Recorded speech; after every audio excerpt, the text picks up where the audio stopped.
Bismillahirrahmanirrahim. Assalamualaikum warahmatullahi wabarakatuh.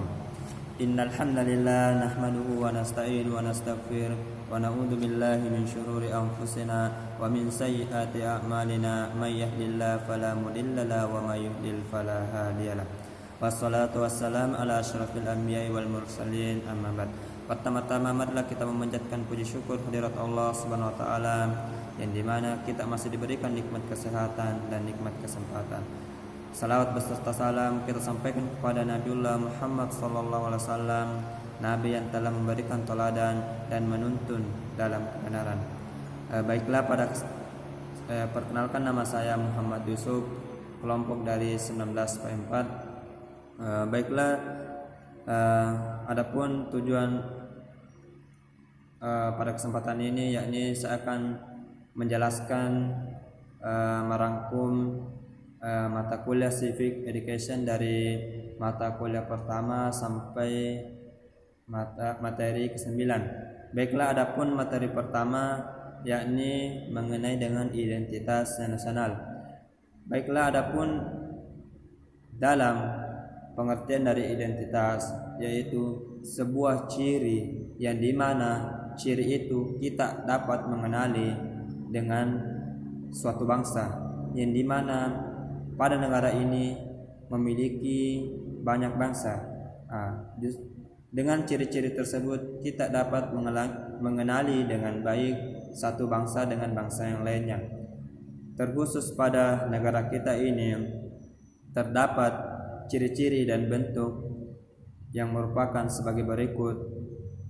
Memiliki bahasa persatuan yaitu bahasa Indonesia, yang dimana dengan bahasa ini dengan mudah kita mengenali bahwa kita ini adalah orang Indonesia.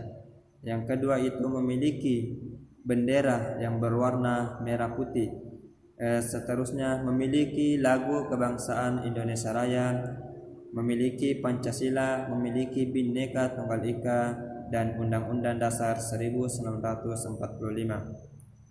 Baiklah, adapun materi kedua yaitu kami mempelajari dengan negara dan agama.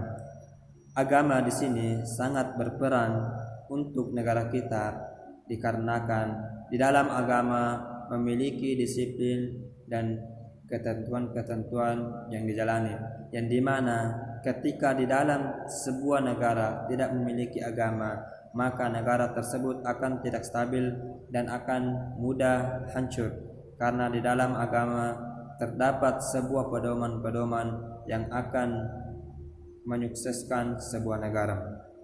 Adapun hubungan negara dan agama menurut aliran pemikiran yaitu paham sekuler dan paham komunisme. Menurut teori dibagi menjadi dua, yaitu paradigma integralistik dan paradigma simbiotik. Adapun menurut bentuknya yaitu ada dua pula, yaitu integrate internasional dan sekularistik. Itulah pengertian dari negara dan agama.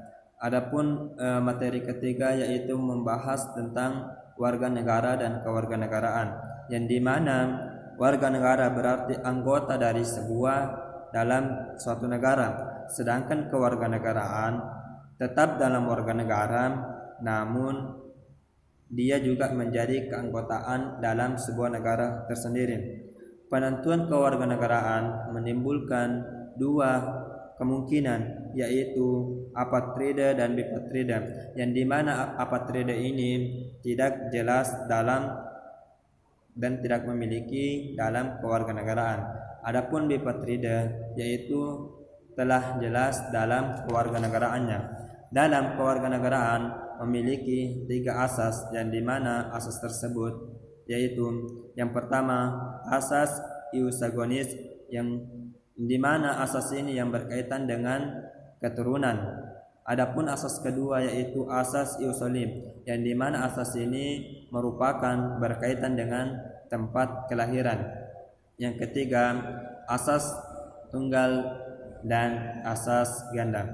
Baiklah, adapun materi keempat yaitu kami mempelajari konstitusi dan tata perundang-undangan, yang dimana konstitusi ini berarti segala ketentuan atau aturan mengenai ketatanegaraan suatu negara yang sifatnya atau kedudukannya yang kuat.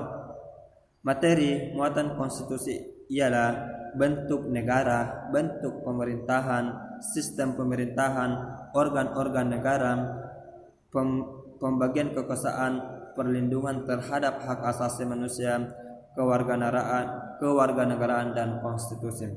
Adapun tata perundang-undangan yang pernah berlaku di Indonesia yaitu Undang-Undang Dasar 1945, ketetapan MPR, peraturan pemerintah, peraturan daerah dan keputusan presiden. Adapun konstitusi yang pernah terjadi pada Indonesia yaitu Undang-Undang Dasar 1945, Undang-Undang Republik Indonesia dan Undang-Undang Sementara. Adapun materi kelima yaitu mengenai dengan demokrasi, yang dimana demokrasi ini pemerintah dan rakyat sangat berperan penting dalam demokrasi dari rakyat. Adapun demokrasi itu dari rakyat, oleh rakyat dan untuk rakyat. Manfaat dari demokrasi ini yaitu kesejahteraan bagi warga negara, yang kedua untuk memenuhi kebutuhan umum masyarakat, yang ketiga pluralisme, yang keempat kompromi, yang kelima menjamin hak dasar manusia, yang keenam pembaruan kehidupan sosial. Demokrasi berdasarkan cara penyampaian pendapat terbagi tiga, yaitu demokrasi langsung, demokrasi secara tidak langsung, demokrasi perwakilan dengan pengawasan langsung dari rakyat. Adapun materi keenam yaitu otonomi daerah, yang dimana otonomi daerah ini berkaitan dengan wewenang, hak, kewajiban atau yang dimiliki suatu daerah untuk mengatur atau mengurus urusan pemerintah. Otonomi dibagi menjadi dua, yaitu otonomi daerah biasa dan daerah istimewa. Adapun materi ketujuh yaitu pemerintah yang baik dan bersih. Pemerintah yang baik di sini berkaitan dengan sumber sosial, politik, budaya, ekonomi yang diatur oleh sesuai dengan kekuasaan dan dijalani oleh masyarakat. Adapun prinsip-prinsip yakni partisipasi, penegakan hukum, transparansi, responsif, konsensus, kesetaraan, efektif dan efisien, akuntabilitas. Adapun yang kedelapan yaitu hak asasi manusia, yang dimana hak asasi manusia ini dibentuk untuk menjaga keamanan, kesejahteraan masyarakat, yang dimana hak asasi ini berlaku untuk semua, baik dari bayi, anak kecil, orang besar maupun orang tua, yang dimana di sini hak asasi dapat melindungi, dapat bergerak bebas dan dengan tidak melanggar aturan-aturan yang ada, yang dimana setiap orang yang melanggar hak asasi ini mendapat hukuman dari pihak yang berwajib. Adapun materi ke-9 yaitu masyarakat madani. Adapun masyarakat madani yaitu yang merupakan konsep berasal dari pergolongan politik dari pola politik masyarakat Eropa Barat yang mengalami transformasi dari pola kehidupan yang faedah yang menuju pada kehidupan masyarakat yang industri kapitalis.